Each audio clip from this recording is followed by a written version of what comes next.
quantum mechanics suggests something unsettling about death, more unsettling than anything religion has ever proposed. Most people assume death is simply the end, the final full stop. Yet in a universe ruled by probability, it may not work the way we think it does. Whatever it is, the observer, consciousness, however you name it, might be forced to persist by the logic of reality itself. Not by hope, not by holiness, but by maths. This isn't comforting. There's no peace in what the equations imply. If the universe keeps offering branches where you survive, the experience of ending could be something you never actually reach. And the longer you run from death, the more fragmented your identity may become. In this video, we follow the argument from first principles to its most radical implication. You may be condemned to survive endlessly across a cosmos that keeps splitting, with versions of you peeling away into parallel lives. No grand purpose, no gentle closure, just persistence, again and again, with no exit in sight. Quantum immortality sounds like fantasy, a comfort story for people who fear an ending. But it doesn't come from spirituality. It grows out of a tension inside the mathematics used to describe reality at its deepest level. And the central claim is unsettling. From the inside, for the person who experiences the world from their own center of awareness, it may be impossible to experience their own end. We usually understand death as something that happens elsewhere. We've watched farewells. We accept that biology has limits. That is the spectator's view. But from the perspective of consciousness, the end is a place you never actually enter. Without an observer, there is no record of darkness, no lived moment of absolute silence. The mind sits inside continuity and resists a clean interruption. That is why we struggle to imagine our own absence. The uncertainty is not only that life stops, but what exactly stops. Does memory switch off? Does the observer vanish? Or does the narrative you wake up with each morning dissolve into the background? The fear isn't always a neat blackout. It can feel like a grey retreat, where the sense of me thins out rather than snapping shut. Modern physics, in one familiar interpretation, suggests the universe constantly branches into all possible outcomes. Picture a near miss. You step into the road and a vehicle passes close enough to spike your pulse. On this view, reality split at that instant. There is a branch where the vehicle hits you, and for everyone else, you are gone. But you do not experience that branch. Your awareness can only continue along the line where the brain keeps functioning and processing information. All other outcomes become inaccessible because there is no one left to witness them. From the inside, survival is the only path that can be felt. In that sense, you become the eternal survivor of your own story by physical necessity. Perception acts like a filter that discards any outcome in which you are no longer conscious. You only ever find yourself on the threads where you keep breathing, no matter how improbable survival becomes. And this is the bleak inversion. The opposite of death is not life in any noble sense. It is simply more experience, more data flowing, more sensation registering. Continuity of awareness is not the same as a meaningful life. The theory offers persistence, not fulfillment. Look back and you can probably name moments that could have ended everything. The accident avoided by a hair, the crisis that didn't close. Under this logic, those moments aren't miracles. In countless parallel outcomes, they happen differently, and you are not there. In those other worlds, people who love you are grieving a final loss. Your presence in those branches is impossible. You are confined to the version where the thread remains functional. To accept the theory, you have to stop seeing the world as solid and predictable. At the foundations of matter, Things don't settle into one fixed state until an outcome is forced. Under that lens, you are not a fixed entity at all, but a temporary knot of memory and matter the universe has not finished untying. To understand how you could be immortal, we first have to accept that the ground beneath your feet isn't as firm as your senses insist. We move through the world assuming things occupy fixed positions. If you leave a book on a table and walk out of the room, you trust it will stay there still and intact, keeping its shape and weight even when nobody is watching. That stability protects your sanity. Yet physics suggests that solidity is, at bottom, a trick of perception. What feels like certainty is really the brain smoothing over microscopic ambiguity, so daily life can proceed without collapsing into constant doubt and confusion, always today. At the deepest level, the very idea of a thing starts to dissolve. The particles that make up the book, the table, and even your eyes do not behave like tiny marbles of matter. They resemble something closer to a musical note hanging in the air, or an oil slick spreading across water. Scientists describe this state with the wave function. It isn't a substance you can touch. It's a map of possibilities. In that description, an electron doesn't sit at one precise point. It spreads itself into a cloud of probability, as if it occupies several places at once. Picture tossing a coin. While it's spinning, before it settles, it hasn't chosen heads or tails. In that blurred motion, both outcomes are in play. At our scale, the coin loses energy and lands on one face. But in the quantum world, the coin doesn't settle by itself. It can remain in that endless spin, holding heads and tails simultaneously. That is superposition. Matter existing in multiple states at once until something external forces a result. This is where everyday logic begins to fail. If everything arises from probability clouds, a question that has haunted physics for a century becomes unavoidable. Why do we see a definite world at all? Why isn't your morning coffee a smeared patch of uncertainty? For decades, the standard answer was the Copenhagen interpretation. On that view, observation builds reality. The moment an observer looks, the wave function collapses. All other options are erased, and the universe is forced to present one outcome. But that explanation immediately raises a deeper question. What is an observer? Are we a real essence with the power to bring worlds into focus, or merely a fragile biological process trying to process a multiple universe? If matter is fundamentally blurred, then our ending should be blurred too. That pulls us away from death as a clean blackout and towards a recession of the self, a grey retreat where the sharpness of identity gradually thins back into probability.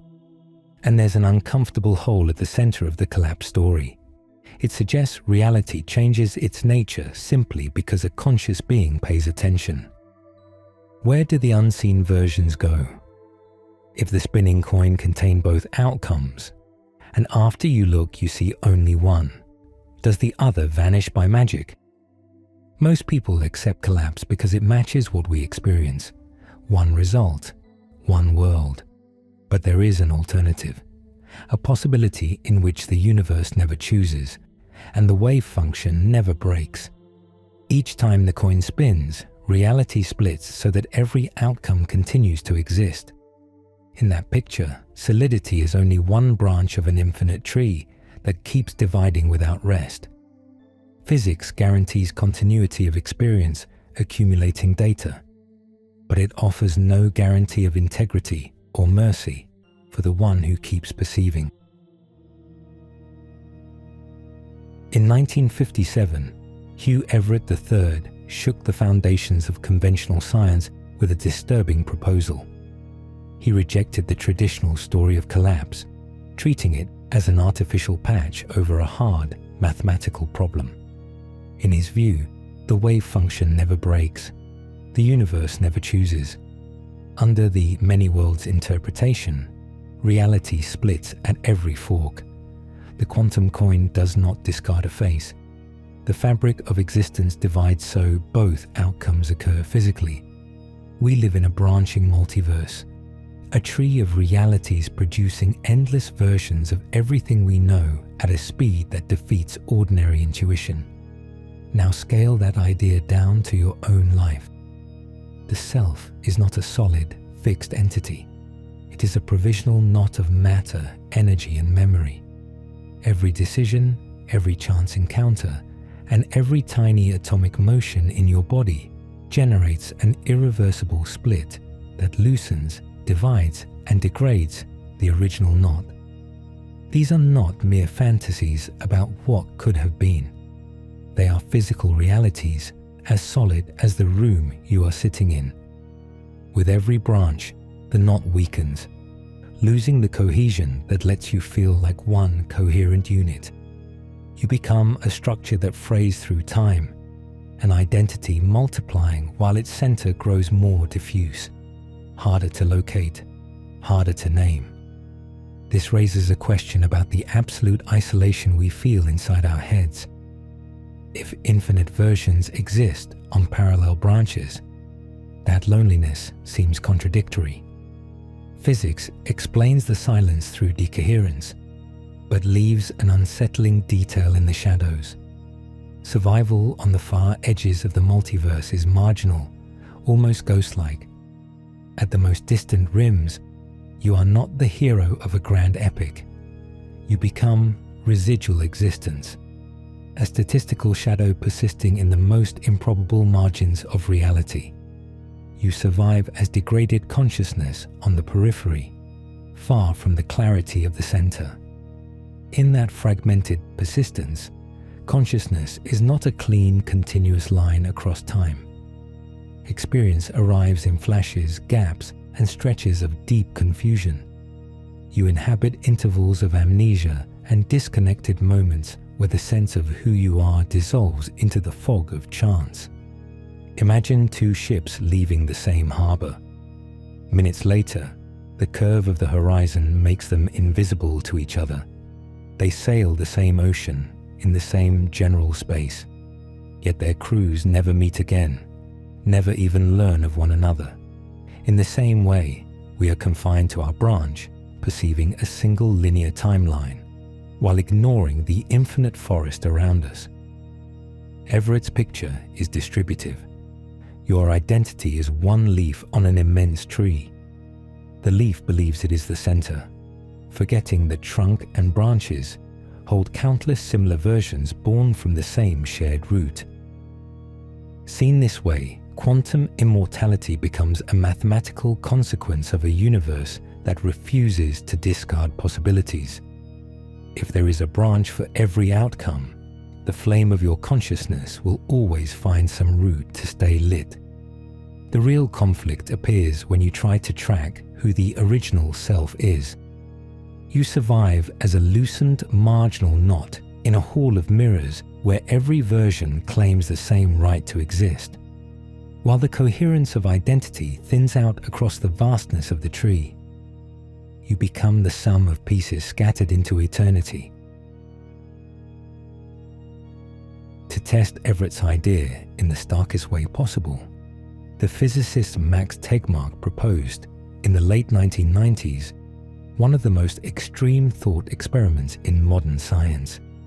It's known as quantum suicide, and it drags the abstract mathematics of the wave function into a life or death setup to show what branching would mean if many worlds is true.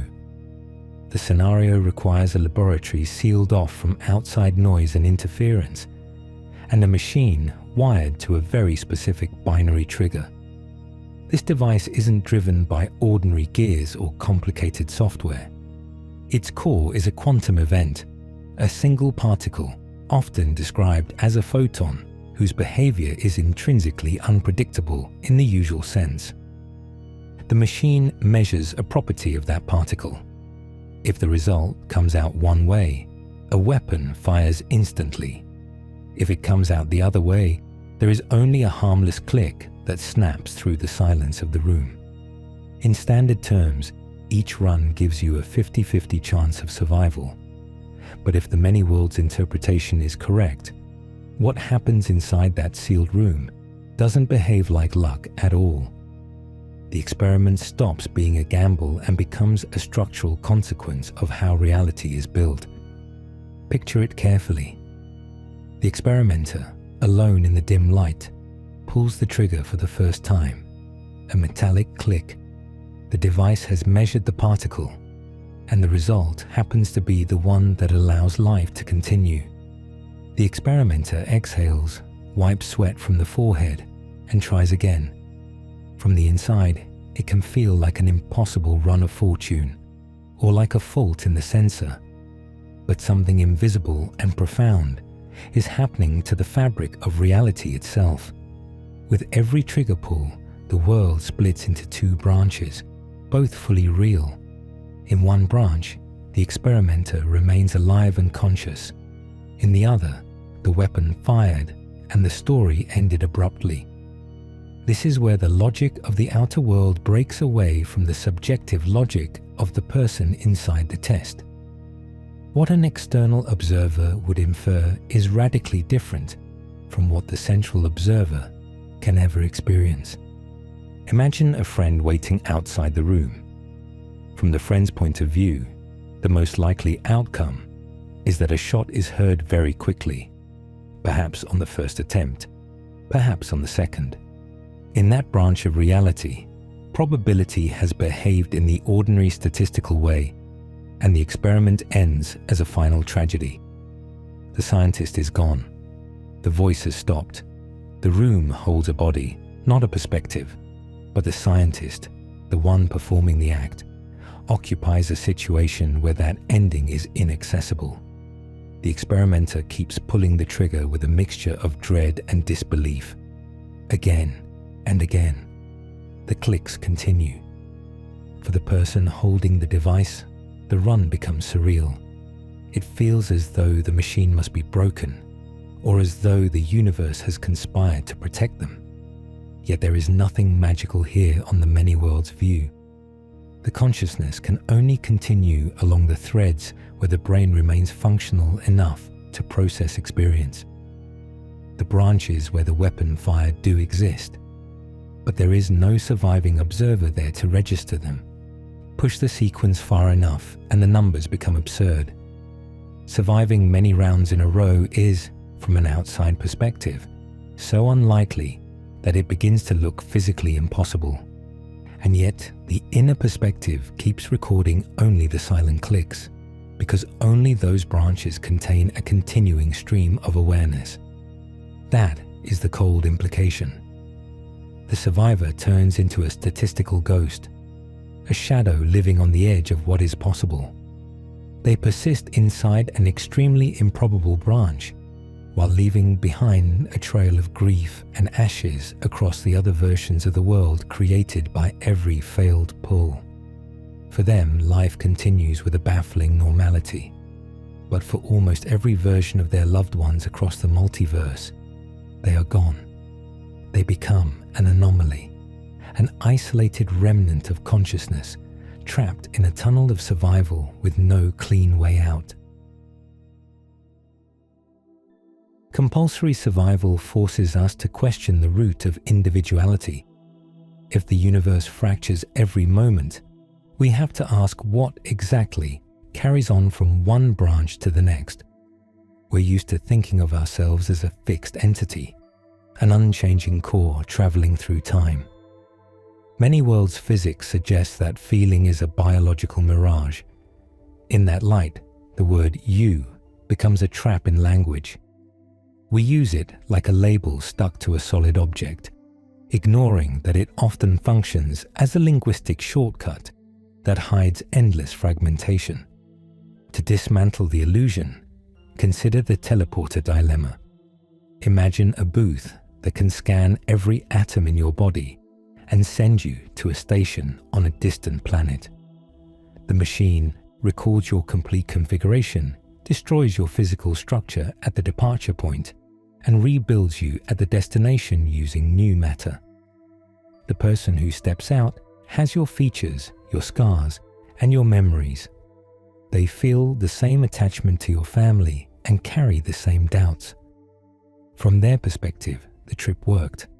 The conflict appears if the origin machine fails and forgets to destroy you after scanning.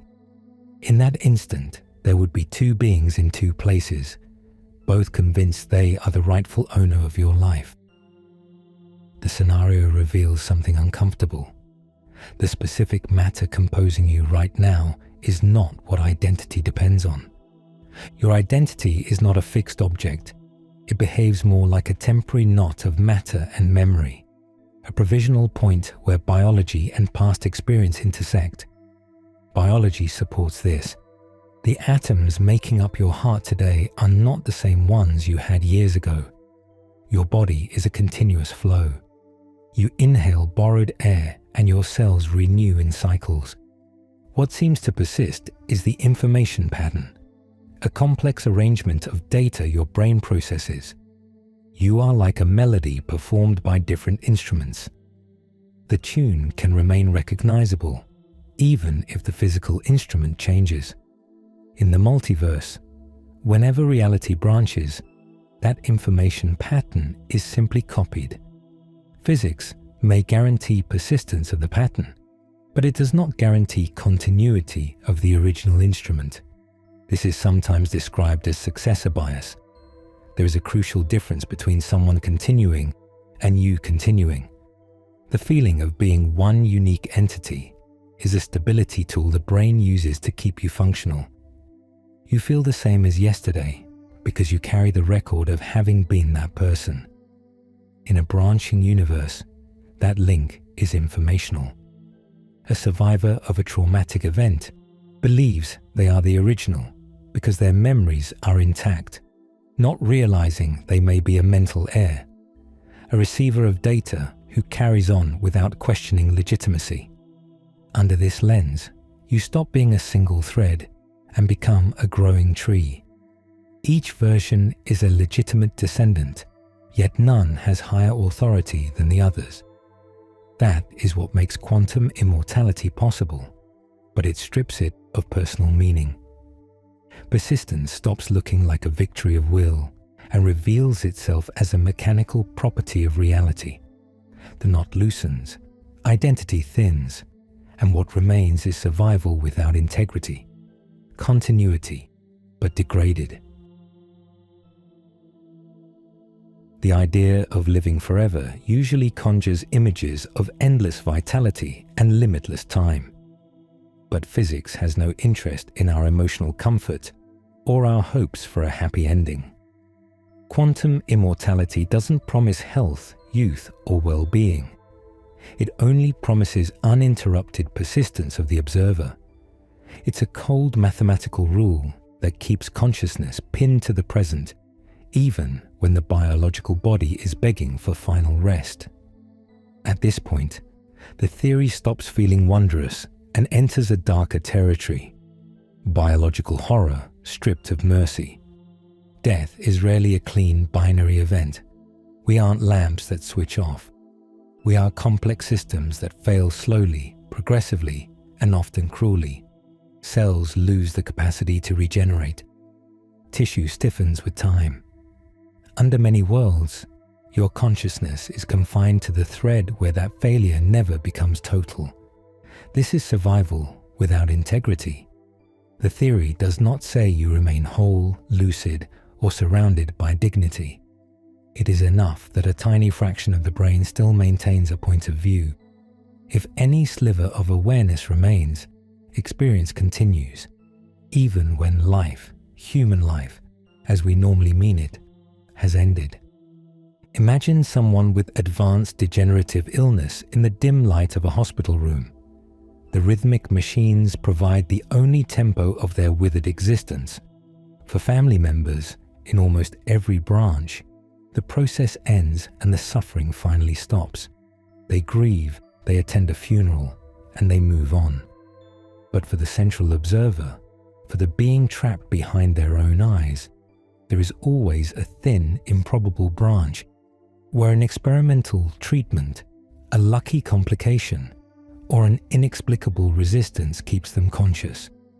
That forced persistence creates a cruelty that is hard to hold in the mind. You could inhabit a reality where your body no longer obeys you, where the senses are almost gone, yet a minimal neural spark still flickers in near total darkness. You become a spectator strapped to a collapsing body, unable to cross into sleep, because mathematically, there is always some version of you clinging to the last breath. Immortality turns into endless fragmentation of agony, not one long life but a sequence of marginal survivals. On top of the deterioration comes emotional isolation, a journey that is strictly solitary. In your surviving branch, you will watch everyone who forms your emotional world disappear. Parents, friends, partners, children. One by one they fade in front of you. For you, they are gone forever, while in their own branches they may be the ones attending your funeral. The divergence builds a multiverse of radical loneliness. You become a statistical castaway, surviving on the most improbable edges, surrounded by strangers, or by versions of loved ones who no longer share your history or your intimate memories. As decades pass, you become a medical anomaly, a person of impossible age that breaks every ordinary expectation. You occupy a corner of reality where being healthy is effectively out of reach, yet being dead is, from the inside, unattainable. In that perpetual wakefulness, death changes meaning. It stops being the enemy and begins to look like the highest form of mercy. The ability to end becomes the most valuable treasure physics has taken away, turning existence into a mechanical sentence, a perpetual punishment dictated by matter with no clean exit in sight. At this point, we need to put our feet back on the ground and treat the theory with the cold discipline the scientific method demands. However elegant Everett's mathematics may look, and however disturbing Tegmark's thought experiment feels, quantum immortality sits on a blurred border where physics starts to merge with metaphysics. The main reason the wider scientific community won't accept it is simple. It isn't falsifiable. In science, a claim has to be capable of being proven wrong. Here, that's not possible. The dead don't return to report that consciousness went out, and the living will always confirm their survival simply by being here to confirm anything at all. It's a logic that bites its own tail. You can't run the experiment twice and compare notes, because the only witness who could report the fatal branch is, by definition, no longer there to speak back afterwards. There's also a direct clash with modern biology. Neuroscience treats consciousness as a process emerging from the brain's physical networks, not as an independent entity drifting between dimensions. When the chemistry stops, thought stops. Applying subatomic rules to an organ as complex as the human brain is an obvious mismatch of scale. Decoherence happens long before anything like a biological mind-sized process can remain in a delicate quantum state. So why are we so drawn to these ideas? Probably because we can't truly imagine a world without us in it. Quantum immortality exposes a psychological desperation, a deep refusal to accept finitude. We hunt for a hidden exit from death, because the fear isn't only the ending, it's the uncertainty of what ends. Memory, the silent observer, the information pattern, the personal story you rehearse each morning. The theory survives despite its weakness because it hooks into our subjective sense of uninterrupted continuity. There is a necessary clarity in accepting limits. Knowing time ends is what gives weight to choice. If we had endless lives to correct mistakes, nothing would carry real consequence. Value is born from scarcity. Without the possibility of true loss, love changes shape, urgency fades, and decisions lose their edge. Death becomes a structural condition for meaning. Without it, life stops feeling whole and turns into an indefinite residue. This branch matters because it is the only one you inhabit with full, unrepeatable presence. Accepting finitude is the frame that makes life worth living. And that concludes our video. If you enjoyed the content as much as we did, don't forget to subscribe so you don't miss a single episode. Leave a comment below. We'd love to hear your feedback and suggestions for future videos. And don't forget to turn on notifications to stay up to date with all our updates. Thanks for being part of our community. See you in the next video.